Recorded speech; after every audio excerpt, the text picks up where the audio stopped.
From the city of Peaky Blinders, Birmingham, England, I would like to introduce you to Paddy Dandar. As the world becomes more automated and the robots take over, it's imperative that we build the right human skills for the future. So pull up a chair, grab a samosa or two, and make yourself very uncomfortable. As a creativity researcher, how do you measure the level of creativity someone has? Is there a framework that you use? Sure, yeah. Because creativity is partly how you think, you can measure that. Because creativity is partly your attitudes and dispositions, you can measure that. You can also measure the climate of an organization. And the fourth thing that I didn't mention is the creative result itself. You can also look at products and artifacts and so on and judge whether or not those are creative. So to measure creativity, you kind of have to pick one of those four things and say, well, what is it about creativity? Is it the way people think? Is it their attitudes and so on? And each of those four areas has different scales, different measurements, different sort of processes and so on to assess creativity. So it depends, which one you're most interested in. Are there any online tools or tests that someone could take on a self-service basis that you'd recommend? There's an interesting new one, and it raises another interesting question about creativity assessment. There's one called the divergent association test. And if you Google that, people will find that. And basically the test involves just entering a list of 10 words. And I won't preempt it and give anything away. So you go to this website, find the divergent association test. It'll invite you to enter a list of words and it'll explain what you have to do. And it gives you a result that compares you to, and they've now had, I think, a few million people do it. So they've got a nice database and they'll tell you sort of where you sit relative to other people. So what that test is assessing is an aspect of divergent thinking. So it's, just the cognitive element of coming up with novel ideas or different ideas. It's a good starting point to get a bit of a sense of some of the underlying thinking. But it also raises an interesting aspect of creativity research, which is that test uses some machine learning or artificial intelligence to help with that process of scoring the test. And that question of using artificial intelligence to help assess creativity is a hot topic right now in creativity research. In fact, I do a little bit myself with one of the tests that I use, which traditionally takes a long time for a person to score, but we've found that we can train a machine learning algorithm to do the scoring for us and still get very accurate answers. If you were to look at the trends in terms of creativity from the past versus now in the current modern age, would you say it's generally increasing or declining or staying the same?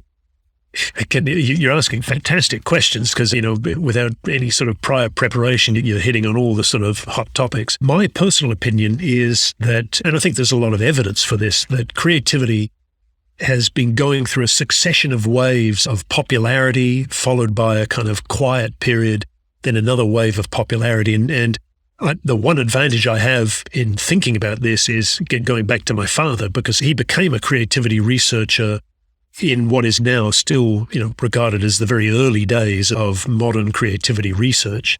So creativity research kind of kicked off in the early 1950s. He did his graduate studies in the early 60s, still in that initial period. So I could say because I've asked somebody who was there that, the initial interest in creativity in the 50s and 60s was very much around human performance, human ability, and education. So exactly some of the things we've been talking about of, that there are more ways that people can exhibit their intelligence than just 2 + 2 = 4. And, people like my father in the early 60s, he was doing research on, say, the relationship between creativity and intelligence and, very quickly developed into, how do you teach people to be creative and so on. And so to answer your question, we've seen periods like the 50s and 60s, but then, it seemed to die off maybe a bit in the 70s or 80s.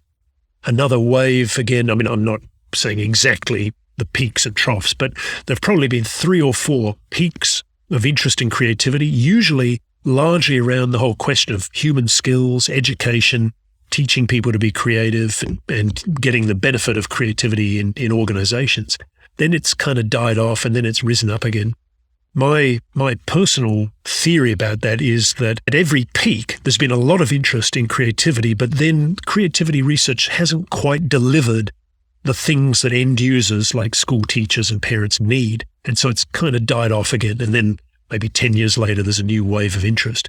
What's particularly important now, though, is like we're in another wave of interest in creativity. As you know, a lot of organizations like the OECD and the World Economic Forum are really highlighting the importance of creativity. And it's a hot topic again, but it's particularly important now because also of the rise of AI, this whole concept of the future of work and, machines taking over a lot of human tasks. And I think this time the peak may stay there, and we may finally get the really sort of good engagement with creativity because unlike those previous eras, we've now got almost an existential threat in the form of AI and automation. So, in the past, maybe we could afford to think, well, creativity is interesting, but we'll move on to something else. But now we face a future where a lot of people may find it difficult to get jobs in traditional roles because those jobs are being taken over by AI and automation. And that means now there's a very real necessity to say, well, what can I do as a human that a machine can't do? And I think it's very widely agreed that amongst other things, creativity is central to that. So the big advantage we have as humans is that we can do creativity in a way that AI and machine learning can't. And that's the future of work for humans. Oh, I promise, David, I didn't pay you to say that because that was really the ethos of this whole podcast. When I was initially thinking of what theme to focus on for this podcast, I do things like agility, creativity, and a bunch of other topics. But for me, when I boiled it all down, it was exactly that around human skills for the future. And I really want to help inspire people and give them hope that there is still a role for us as humans, because we constantly are bombarded with all of this talk about how technology is going to take our jobs and we're going to automate the world through these bots and robots and everything else. So that really is music to my ears. Even for my kids, I'm thinking, which direction should I be nudging them into, or at least making them aware that that's an area that may not exist by the time you grow up, or, the opportunities may be bigger here or there. So I think that's a fantastic way of looking at it, in that creativity is one of those things that are quite difficult to mimic, aren't they? So to write an algorithm to do everything that we can do is going to be really tough. Yeah, I mean, I upset some of the AI people sometimes because, I have a lot of conversations. There are some people who insist that AI can be creative and so on. And I keep countering with examples, and say, well, you say that this thing is creative, but in fact, if you drill down a bit, it's not really. It does some things that will help us to be more creative. And so I think the future is a partnership where we say, human beings are necessary for these parts of creativity. AI can help with aspects of it, but it's still my position, again, we're on the same page here, is that it always comes back to humans, because it's humans who have to decide what to do in the first place, and humans who have to decide whether the solution solves the problem. And without that, it's creativity is not just generating random combinations until you find something interesting. It's the bigger process of deciding that there's a problem that needs to be solved. So, I mean, again, like you, it's really understanding what we bring to the table as humans, what machines and AI can do, and sort of, each to his own, then finding a happy way to collaborate for a net gain. The other question I had was, you've obviously done lots of research, read lots of papers on this. What is some of the other interesting research that you've come across when it comes to creativity? Well, I'll tell you about one of my own. I mean, I'm being purely selfish here, but in about 2006 or so, I came up with this notion of malevolent creativity. Now, the concept that, creativity doesn't always have to be good sort of existed already, and people talked about negative creativity and positive creativity. But I think I really coined the concept of not just accidentally bad creativity, that say a machine breaks and hurts somebody, but deliberately bad creativity. So using creativity for deliberately negative or malevolent ends. And the driving force for this, for me, was looking at an event like 9/11 as a creative problem-solving activity. And it's uncomfortable to do that because, of course, it's not a nice thing to think of as a problem-solving activity. And yet, if you look at it from the point of view of terrorists, you have to admit they think they had a problem that they were trying to solve. And the fact is they came up with a very creative solution. It was highly novel and it was very effective, unfortunately, but you can't deny that it also fits the criteria for creativity. So this really led to a whole sort of chain of work looking at that, this broad idea of the dark side of creativity. It's specifically this idea that people can use creativity for deliberately negative ends, whether it's, to rob a bank or to embezzle money or to carry out a terrorist activity. And of course, it's more than just labeling it and saying, wow, that's interesting. It then leads to saying, well, for all we know about teaching people to be creative and so on and fostering creativity, can we use that knowledge, say, to try and prevent bad creativity from happening, as well as helping good creativity to happen? So it has some actual practical sort of applications to, it's not just a curiosity, but we can apply the psychology of creativity to this idea. It's kind of weird because I always say, like, you can send, if you run a company and you want your team to be more creative, you send them on a creative problem-solving workshop. Now, we can't get a bunch of terrorists to all go on a how to not be creative workshop. So you also have to find ways of sort of indirectly, negatively, or suppressing their creativity, if you can, as a means for say, avoiding highly novel terrorist attacks or highly novel crimes. So it's a really interesting little area.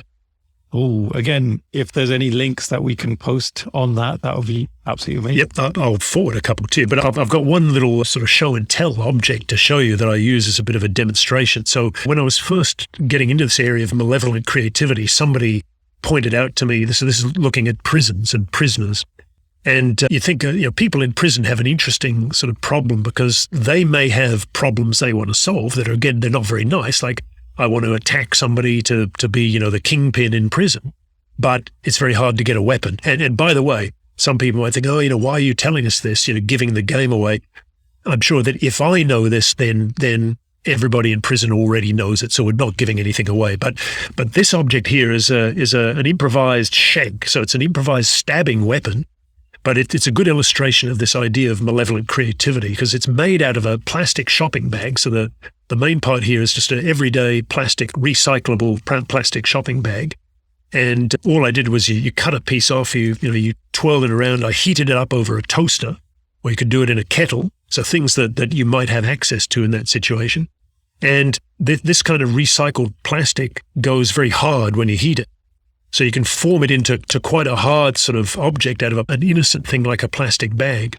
And then to make a bit more of a handle and stiffen it a bit, this is not a piece of string, it's actually a piece of cling film, then just rolled up and stretched out to make a cord. And then I wound that around there. And the cord itself is very strong. So, you could also strangle somebody with it if you wanted. So there's a plastic weapon that anybody could make without having access to special tools and so on. And it shows an element of this idea of malevolent creativity, that you can use the same thinking skills, the same divergent thinking, the same attitudes and so on to do things like this, which is creative problem solving. It might be something that we don't particularly like, but it still qualifies as a creative solution to a problem and kind of embodies this idea of malevolent creativity. Wow, that just blown my mind. I'm really thinking about Marvel and how they maybe should have a super villain who's like the creativity genius who creates all of these crazy things to disrupt the world. I like that. We'll have to write the screenplay for that. There we go. Yeah, we could use your research on that one, and we'll get some money out of them. So, thank you so much, David, on that one. In terms of adults, so we talked a little bit about children earlier, but in terms of adults that want to be more creative at work, are there any quick tips you can give for them? Are there exercises that you recommend, or things that we can do to increase that level of creativity and innovation? I mean, it's basically the same as whether it's children or adults. I'd say the biggest single thing, if you said to me, tell me one thing that I can start doing differently from tomorrow that will help me to be more creative. It won't make you magically creative overnight, but the more you do these things, the more you remember. I said before, creativity is basically a habit. So the more you practice it, the more you work on it, the more naturally it comes. In fact, maybe there's two tips. The first is the same sort of exercise here with the screwdriver of, driving to work every day. Think of an object and then think of what is its function, and then think of what are other ways that you could fulfill that function. And it's often easier to do that when you put a constraint on it. Like I said, imagine that you're driving home, your car breaks down one night, and you know that you just need to tighten a screw, but your toolkit isn't in the car. So now you have a bit of a rationale for why should I think up, this alternative idea, which can help to make it more sort of meaningful. But just practice that sort of thing. Practice this divergent thinking of just looking and asking yourself questions that have no one right answer, open-ended questions that could have many possible answers. And like I said, it's easy to do on the way to work, on a bus or a train or driving a car. It's the sort of thing you can just do in your head. The other practical tip that's more, so if the first one is more about creative thinking, another one in terms of your personality or your attitudes is to practice being open to new ideas. So we know that the personality trait openness, which is one of the so-called big five, is very strongly connected to creativity. So people who are open to new ideas perform much better on other creativity tests. And I think it's clear why, because, they can imagine possibilities, so they're better sort of disposed to do the kind of thinking that we talked about. Now, the question then is, how do I make myself more open to new experiences? And I think the answer is very simple. And that is, for instance, try new things. And it can be as simple as, again, this is another one you can do on the way to or from work. Try driving a different way to work, or try a different train or bus route or whatever. The good thing about that is, okay, you might be 5 minutes late to work, but so the risk is low, which means, it's not a terrifying, risky sort of thing to try. But the more you do things like that, the more you sort of immunize yourself to the feelings of discomfort that might accompany that if you're not naturally open to experiences. So, if you find you are a person who doesn't like that, you've got to sort of fake it till you make it a little bit. You've got to push yourself. But the more you push yourself with small steps, the more you get used to the idea of, actually, I drove home a different way and it turns out it was just as quick, so there was no bad outcome. Therefore, I'm more encouraged to try it again next time. Another one I say is like, my wife and I go to, we have our favorite Indian restaurant here and favorite Italian restaurant, and we only go to those. And every time we go, I have butter chicken or ravioli. And every time I think, no, I'm going to try something different this time, take a bit of a risk. So, you have to work on it a little bit, but just this general idea of try to be open to new experiences, try new things, try doing new things, try eating something new, because you might not think there's a connection to creativity, but it's part of training yourself to be open to ideas. And the more naturally that comes, the easier it is then to do the creative thinking. I'm a bit of a creature of comfort, and I have to say I'm one of those people that if I like something, I'll continue to do that. Yeah, especially with food. I'm a sucker for that with food, because I've probably had my fingers burned in the past where I thought, I'm going to take a risk, I'm going to try something else. And what I've gone for hasn't quite hit the mark. And then I've ended up hungry, and then I'll go, next time I'm not going to do that. But I absolutely agree. I think it's about sort of pushing yourself and trying out different things. And for me, from a personal perspective, I think, especially with work, I've been constantly trying different things, new things. Like each year I'll try something a little bit different, a little bit new. For example, a good friend of mine, Grant Wright, who co-hosts the Visual Jam, which is a big community that we've set up for visual thinkers and lots of creative people. We did a conference recently, and about 5 minutes before our talk, I said to Grant, I feel like dancing today. And he sort of looked at me, and I was like, not because I want to dance, but I said, it's because I feel quite nervous in terms of the talk. And he's like, well, what do you want to do? And I think I'm going to do my famous icebreaker where I get everybody up and doing Bhangra dancing. And so we did this. We had 150 people all standing up in Miami, dancing away with us. And in my mind, I was thinking like, I bet everybody here is thinking like, this guy's doing this just because he enjoys punishing us all, he's some lunatic. But deep down, the reason why I do those icebreakers is actually more for my benefit, because I'm trying to push the boundary for myself to say, well, shall I try something a little bit different, a little bit crazy? But also I think it was to calm my own nerves, because I thought if everybody else is up there dancing, I feel a bit more relaxed now because I don't feel like the crazy one anymore. We're all crazy. And so we ran that particular activity. But you're right. I mean, it's getting out of your comfort zone, and all of that it contributes to this, to getting used to that and just normalizing, trying different things, thinking of new ideas, taking little risks and so on, and finding, it didn't burn your fingers. So, it's not such a bad thing. I'll tell you another good way to practice some of these things is with theatre sports games as well. And because it's not that, creativity involves acting. It's just that theatre sports is an easy way, the sort of whose line is it anyway type games. It's a very easy way of getting out of your comfort zone and taking little risks, having to think on your feet. And remember, in most of those activities, there's no correct answer. So the next step of, the screwdriver exercise and the trying new things, say somebody, with a team that they want to help develop their creativity, the next good step, slightly more formal, would be, say, to get somebody in who does theatre sports and have a session like that. In terms of improvisation, one of my previous guests, a guy called Art Bell, who was the founder of Comedy Central, one of his big tips was to be more funny. He said one of his big tips was do improv, because that's a great way of experimenting and getting creative. So I really like that. I think now that's two of my guests who have recommended improvisation.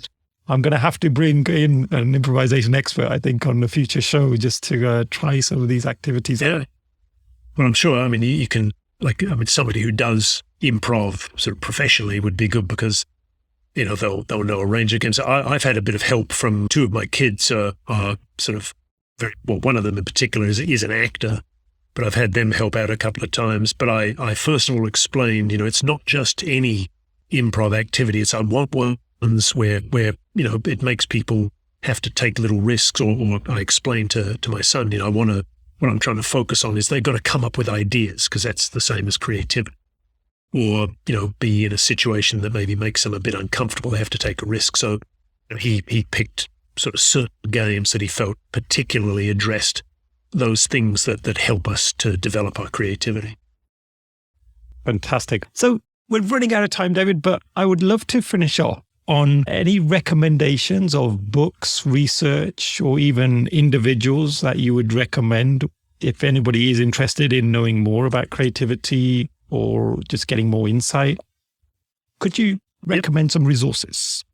Sure. One of my colleagues who's one of the sort of big names in the psychological field of creativity research and a guy I've collaborated with for a long time is James Kaufman. I'll send you his details as well so you can post those. But James is very, very kind of prominent creativity researcher. He's an educational psychologist. And he wrote a book now about 10 or 12 years ago called Creativity 101. But the reason I mention that is it's a very good book in terms of it's easy to read. It's kind of pitched at a general audience. So, unlike a lot of academics, instead of sort of writing for an academic audience, James really wrote for a very broad audience, for parents, people not from a kind of academic background. And so a very easy to read book that really gives a very nice kind of reasonably sort of brief overview of all the kind of key concepts, a lot of the things we've discussed today. So if people wanted to start somewhere, that would be a very good place to begin, by having a look at that book. Thank you for that. And David, on my final question is, going forward, are there any areas of interesting research that you want to conduct? Like, what's the plans for you? Well, my sort of, I'm kind of getting towards the latter stages of my career and starting to think a bit about, what do I want to do for the remainder of my career? And the thing that really excites me at the moment is this stuff, using machine learning and AI to help do the creativity assessment. Because, not just because it's an interesting sort of area to look at, because I have a particular sort of bugbear now about that one of the contributors to the poor uptake of creativity in the past, these waves, peaks, and troughs we mentioned, is also that the first thing that a teacher might like to know, if they say, great, I'm interested in creativity, I want to know more, I want to test my class. And if I come along as a creativity researcher and say, right, we can test your whole class, but it's going to take me 2 weeks to give you the result because each form I have to score, takes half an hour. teachers say, no, but I want the result this afternoon because I want to give formative feedback to the kids, and I want to do something differently tomorrow in the class. I don't want to wait 2 weeks. The thing about AI used, or machine learning used to score creativity tests, is it can do it much more quickly than humans. And I think that's almost one of the key things about connecting creativity research to the demand for creativity that's now out there. We've got to develop better, quicker ways of assessing creativity to give teachers useful, immediate sort of formative tools. And AI, machine learning, is the key to that. So that's an area I'm sort of running with myself, and it's there's a number of other researchers starting to look at that. But for me, that automatically assessing creativity using machine learning is an important topic. It's interesting in itself, but it's also interesting for helping to sell creativity to end users. Oh, fascinating stuff. And talk about fascinating, I think this whole conversation has been fascinating for me. As I mentioned at the start of the episode, that creativity is a topic close to my heart. So, David, I really want to thank you for sharing your insights, your passions, all of the great knowledge that you've shared with us. There's practical tips as well. And just a big thank you from me. Thank you, Paddy. I mean, it's been fantastic. And, you've asked really relevant and topical questions. So it's clear that, we come from different sort of backgrounds, but are approaching the same topic. And I think what it shows is that, we're thinking about these things in the same way, which is good news, I think, because there's obviously like a clear understanding of what the need is and what some of the important things are in relation to creativity. So thank you for the excellent questions.